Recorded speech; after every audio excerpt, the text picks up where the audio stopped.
Nyoko Ekiti. It has become expedient that I address you today on account of dire happenings in the land of honor, with tension mounting across the state capital. Ekiti has become the subject of alarming headlines in the news yet again, following the tragic assault on the judiciary. On Monday, September 22nd, thugs acting on the incitement of an interested party in a politically motivated case were involved in the sacrilegious sacking of the court whilst hearing in the political case was in progress. This happened in full glare of the law enforcement agents with inadequate response from them. Clearly, these brigands exceeded the limits of acceptable behavior, even in the most liberal of democracies, and ventured into the realm of blatant criminality with this desecration of the hallowed chambers of justice.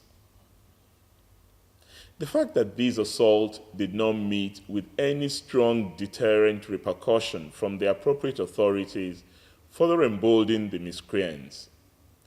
They subsequently attempted to prevent the Ekiti State Governorship Election Petition Tribunal from sitting yesterday, Thursday, September 25th. I am advised incontrovertibly that thugs acting on the command of Mr. Fayemi, the governor-elect, who was also present to lend his clout to the travesty, brazenly assaulted a senior judge and beat him up whilst also tearing his clothes.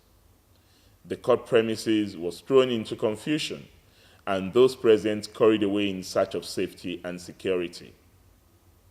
This was on the back of Mr. Fayoshe's specious allegation that the judiciary in the state is compromised and biased against him. And the answer to that, in his view, was to resort to jungle justice and take the laws into his hands. This has led to the closure of the courts, understandably, due to the inability of the security agencies to guarantee the safety of lives and property in our temple of justice.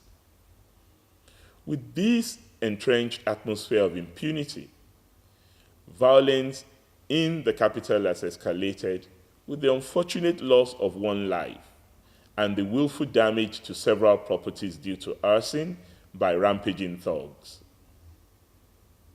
Since the beginning of this development on Monday, which is unprecedented in the recent history of our state, at least in the last 4 years, I have been in touch with the heads of all security agencies at the state and federal levels, urging them to act quickly and firmly in the interest of public law and order.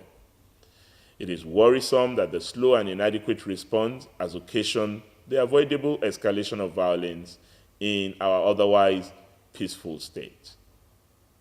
Against this backdrop, it is understandable that not a few stakeholders have expressed concern about what the development portends for Ekiti State. The brazen contempt of our hallowed law courts and the use of violence and intimidation to obstruct the course of justice is a clear invitation to anarchy and brigandage on the scale and texture that once characterized Ekiti State some years ago. Ekiti, are those years upon us again? I certainly hope not. Already, there is widespread anxiety about this development coming at a time the state is going through the transitioning out of one administration and the ushering in of a new one. This is a very delicate period that all serious and peace-loving stakeholders must work together to ensure Ekiti State comes out stronger for it. During periods of transition, partners in progress adopt a cautious posture, watching for the slightest portents of the possible discontinuity of the regime of peace and tranquility, amongst other factors that have made our state conducive for living and for investors and development partners. We must not disrupt our very bright prospects for sustained development. Considering the cases that have triggered the recent spate of violence are politically related, the political elite in our state from all disparate quarters must exercise caution. We must rescue our state from the precarious, slippery slope that some are desperately pushed us into. We shall not imperil the very people we seek to serve by resorting to violence and brigandage. One does not burn down his homestead to establish his claim of ownership or leadership. Most assuredly, the cause of justice can only be delayed, but never truncated. The independence of the judiciary is an inviolable tenet of any democracy.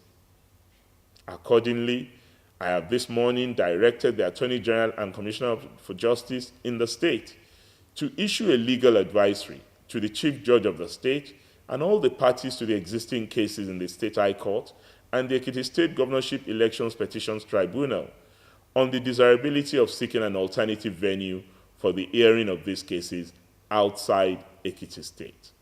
The state can no longer afford to witness the bizarre spectacle of the beating up of judicial officers and wanton intimidation of lawyers and court personnel. Now that the security agencies appear to be fully seized of the situation in the state capital, I call on them not to relent in performing their constitutional duty of protecting lives and property in our state. Administrations will come and go. Politics can be frenetic when the stakes are high, but by the grace of the Almighty God, our state remains for all times. Therefore, the peace of our land is non-negotiable. Kete Ekiti, consistent with our history of unity and love, let us work together to make our state a garden of concord, where our children and their children will dwell in peace and harmony. Even in the pursuit of politics and justice, let us conduct ourselves as kinsmen, bound by a shared love for Ekiti land, but differing only in the choice of instruments by which to accomplish the same goal. Let us then temper our competitive zeal with civility and empathy. Let us deal truthfully with our young ones, many of whom are so liable and gullible to be led astray by unbridled political mongers, by seeing them as our children rather than as conscripts or cannon fodder for our objectives.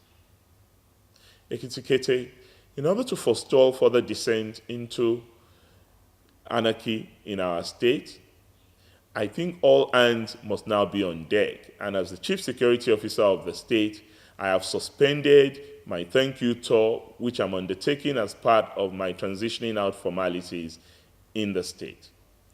Also, I have taken the decision to institute a dusk to dawn curfew in the state immediately. Accordingly, there will be no movement between the hours of 7 p.m. and 7 a.m., and security agencies have been advised to effect this curfew maximally. We urge the citizenry to be vigilant and provide the security agencies with details of suspicious activities that can undermine the peace in our state. The curfew will last until further notice.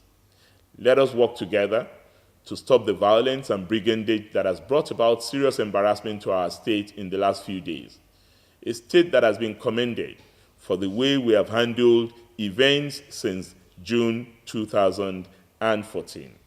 Let peace reign in the land of honor, Ekiti State, and may the soul of the individual lost rest in perfect peace.